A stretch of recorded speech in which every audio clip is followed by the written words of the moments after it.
दंडोत प्रणाम। जय श्री चक्रधर। आज के लीला चिंतन में आप सभी का हार्दिक स्वागत है। आज हमारी लीला है, वैसे वहाँ पर जो चरित्र में लीला है मध्यमेश्वरा बिड़ा वाहनी, यानी 269 नंबर की लीला है, लेकिन वो छोटी सी लीला है, तो हम उससे पहले वाली दो लीलाएं लेंगे और उसके बाद वो लीला लेंगे। ठीक है, तो हमारी पहली लीला है आज की 267 नंबर की लीला है नांदोरी जल क्रीड़ा। नांदूर मध्यमेश्वर नाम का ये गांव है। ये नासिक डिस्ट्रिक्ट में है। स्वामी श्री चक्रधर महाराज जी अभी नासिक डिस्ट्रिक्ट में है। गोसावी नांदोरासी बीजे केले। स्वामी श्री चक्रधर महाराज जी शिवरा से निकलने के बाद नांदूर को आए। गोसावियासी जल क्रीड़े सी प्रवृत्ति।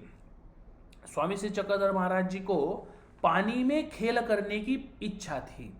मध्यमेश्वरा अग्नि चास। मध्यमेश्वर ये जो मंदिर है शंकर भगवान का मंदिर है, मध्यमेश्वर के अग्नेय दिशा में, अग्नेय दिशा यानी साउथ और पूरब का जो सेंटर होता है उसको अग्नेय दिशा कहते हैं। उस साइड के नदी के किनारे पे, ठीक है ना, अग्नेय चास तेथ बीजे केले, वहां पर स्वामी जी जाते हैं। सर्वज्ञ मनितले यागा यागा हे तुम्हासी सिवेल तुम्ही याते शिवा। स्वामी जी बोलते चलो आओ आओ आओ, हम आपको पकड़ेंगे, आप हमें पकड़ो। जैसे पकड़म पकड़ाई का खेल खेलते हैं ना बच्चे, 4-5 बच्चे भागते हैं, एक बच्चा उनके पीछे दौड़ता है, फिर उसको पकड़ता है, फिर जिसको पहले पकड़ता है उस पर बेट आती है, फिर वो भागता है। इस प्रकार का खेल भगवान जी बोल रहे थे। यागा यागा हे तुम्हासी सिवेल तुम्ही याते शिवा। होका जी, सब भक्तजन बोलने लगे हाँ होका जी। मनोनी जल क्रीडेसी पानी आंतु रिगाले। ऐसा कह के स्वामी श्री चक्रधर महाराज जी और सभी लोग पानी के भीतर गए, भी पानी में जाकर वो खेलने लगे। ठीक है ना, स्वामी जी को तैरने की इच्छा भी थी और पानी में खेलने की इच्छा थी। गोसावी उपाध्याय नाथोबा डखले एराते डवन सड़ीती। मतलब गोसावी उपाध्याय नाथोबा और डखले ये जो लोग थे वो एरांते डवन चढ़ी थी ऐसी जल क्रीड़ा खेलत होते।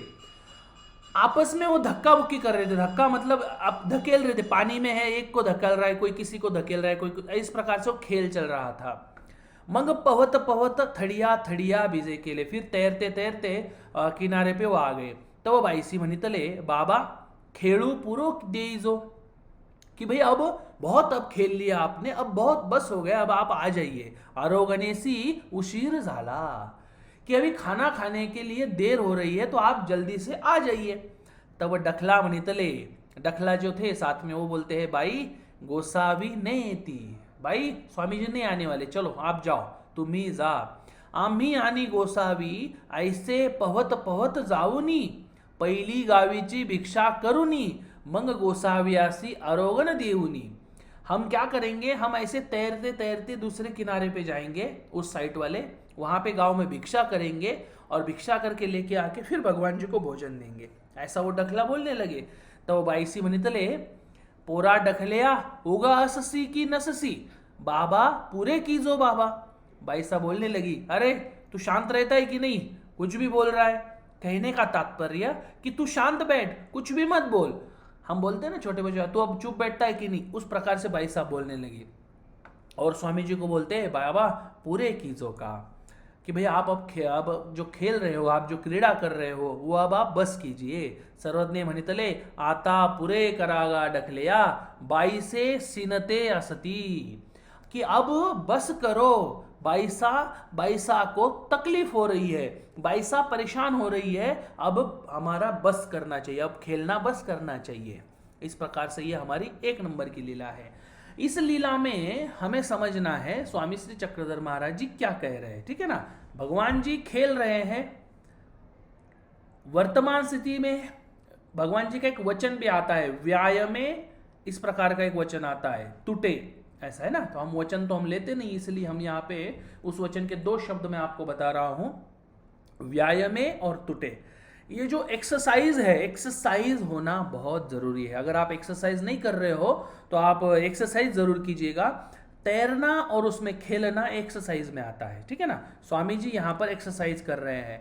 हम भी अगर हमारे सामने प्रसंग आए, अगर हमारे कभी चांस मिले तो हमें जब तैरने का चांस मिले तो हमने इस प्रकार से यह लीला याद करनी चाहिए वो तैरते समय, कि भगवान जी किस प्रकार से खेल खेल रहे होंगे, कैसे भगवान जी दौड़ रहे होंगे भक्तों के पीछे, कैसे भक्त भगवान जी को पकड़ रहे होंगे। इस प्रकार से हमने वो जो हम खेल रहे हैं, हम तैर रहे हैं, हम जब कुछ कर रहे हैं, हर क्रिया में स्वामी श्री चक्रधर महाराज जी की विभिन्न लीलाओं को हमें याद करना है, ठीक है। ये एक बात हो गई। दूसरी बात, जो कोई घर चलाता है उसका हमने विचार सबसे पहले करना चाहिए। उस स्थिति में बाईसा जो है वो भगवान जी की सेविका है, भगवान जी का पूरा मैनेजमेंट करने का काम बाईसा का है। तो जो मैनेजमेंट कर रहा है अपने घर में हो, हम जिस संस्था में काम करते हो वहां पे हो, या जब हम कंपनी में, मैनेजमेंट वाले को कभी भी हमने रिस्पेक्ट देना चाहिए, क्योंकि उनको वो सब मैनेजमेंट करना होता है, वो सब मैनेज करना होता है। हमें केवल इस प्रकार से अपना ही, अगर हम उनका न सुनेंगे और अपने ही मन की हम करने लगेंगे तो क्या होगा, मैनेजमेंट कोलैप्स हो जाएगा। तो हमने, भगवान जी क्या बोलते डकलिया को, आता पूरे करागा बाई से सिनते असती, कि बाईसा को तकलीफ हो रही है, अब बस हो गया, अब खेलना भी बस हो गया। यानी मैनेजमेंट जो कह रहा है, जो कोई हमें हमारा पालन पोषण करने वाला व्यक्ति होते, जैसे बच्चों के लिए माता पिता होते हैं, पत्नी के लिए उनका पति होता है, या अपने पूरे घर के लिए घर के बुजुर्ग जो है वो मैनेजमेंट करते हैं। कहने का तात्पर्य उनका हमने सुनना बहुत जरूरी है। भगवान जी बोलते हैं उनको तकलीफ हो ऐसा काम आप मत कीजिए, ठीक है। अब आगे दूसरी लीला हम देखते हैं। ये दो महत्वपूर्ण बात इस लीला से हमें समझ में आई है। दूसरी लीला 268 नंबर की लीला है, नाथोबा पिते ग्रहो निवृत्ति। ये जो महत्वाची लीला है, बहुत महत्व की लीला है ये। गोसावी थड़ीएसी येऊनी उभे राहिले, वहां से स्वामी जी किनारे पे आ गए। वस्त्रे वेणीत होते, कपड़े भगवान जी पहन रहे थे। दोन्ही चरणावर ते पानी होते, दोनों श्री चरण जो थे भगवान जी के वो वहां तक पानी था। तब सर्वज्ञ म्हणितले बोलावागा मंडळी का ते, भगवान जी बोलते चलो मंडलिका को बुलवाइए। मां ते आपुल्या पितयाचे एथ स्नान करती। भगवान जी बोलते हैं कि मंडलिका को मतलब नाथोबा जो है उनको बुलाइए। वो उनके जो पुरुषोत्तम उनका नाम था, मतलब उनके जो पिताजी थे, उनके पिताजी के निमित्त पे यहाँ पर स्नान करेंगे, मतलब भगवान जी के श्री चरण के पास वो स्नान करेंगे। ते ग्रहो झाले असती, उनके जो पिताजी है ना वो भूत योनि में है। भूत योनि यानी जिनका एक्सीडेंट होता है, जो एक्सीडेंटल मौत जिनको आती है, जो आत्महत्या करते हैं, ऐसे लोगों को भूत योनि में वो जाते, ऐसे जो भूत योनि में जाते हैं तो उनको वहां से निकालने के लिए भगवान जी क्या कर रहे, देखो, ते ग्रहो झाले असती ते एथोन मुंसवीजत असीजे, कि हम उनको उन भूत योनि से हम उनको मुक्त करेंगे, ऐसा भगवान जी बोलते। उनको बुलाइए और यहाँ पे स्नान करने को बोलिए। तो वो उपाधि मनितले, पोरा उठी उठी तुझा पिता पुरुषोत्तम होता तो ग्रहो झाला असे, तयाते गोसावी ग्रहत्वा पासोनी मुंचो पाहत असती।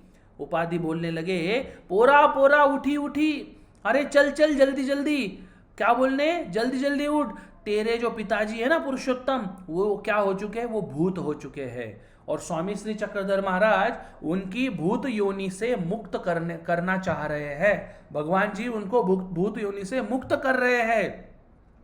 मग नाथोबा आले, नाथोबा वहां पे आते हैं। गोसावियांच्या श्री चरणा पासी स्नान केले, स्वामी श्री चक्रधर महाराज जी के श्री चरणों के पास में उन्होंने क्या किया है, स्नान किया है। सर्वज्ञ म्हणितले तुमचे पिते ग्रहो झाले असती, ते ग्रहत्वा पासोनी मुंचविले हो, हमने उनको भूत योनि से निकाल दिया है।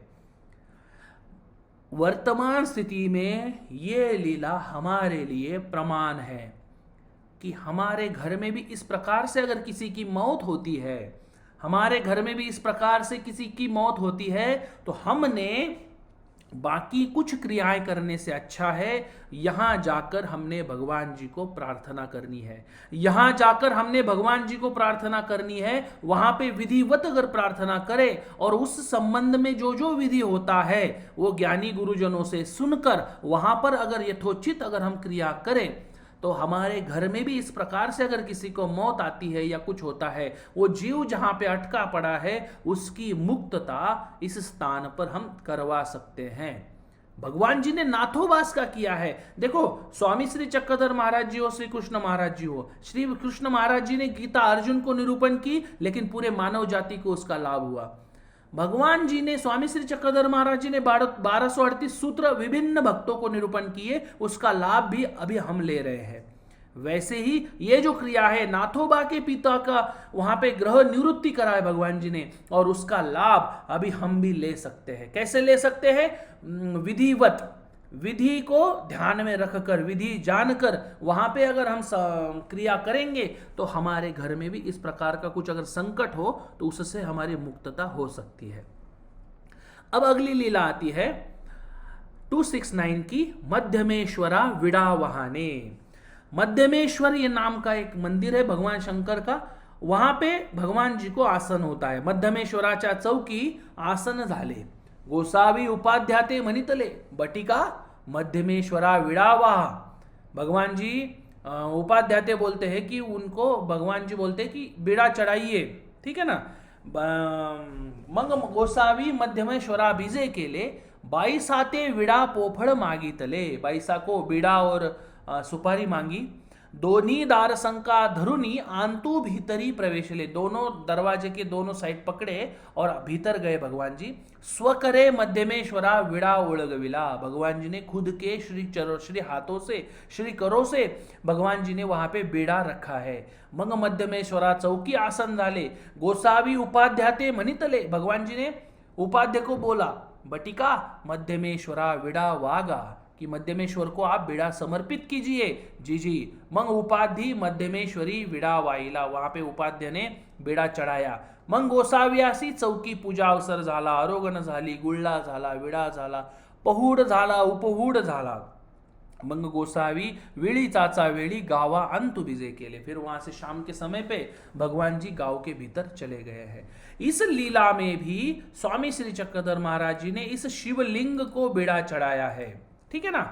हमारे लिए इस लीला का महत्व यही है कि जब कभी हमारे आसपास हमें कोई शिवलिंग दिखे या मित्रों के कारण हमारा उस मंदिर में जाना हो जहां पे हम टाल ही नहीं सकते, तो इस वहां पे जाने के बाद हमने इस प्रकार से इस लीला को याद करना है कि उस शिवलिंग को याद करना है जो आपके सामने दिख रहा हो, उसकी ओर देख के अगर आपको वहां पे खड़ा ही रहना पड़े, आप बाजू नहीं जा सकते, तो इस लीला को याद करना है। और भगवान जी की लीलाओं को याद करना हमारे लिए एक प्रकार से मराठी में शब्द है गोमटे लायक, यानी लाभदायक होता है, ठीक है।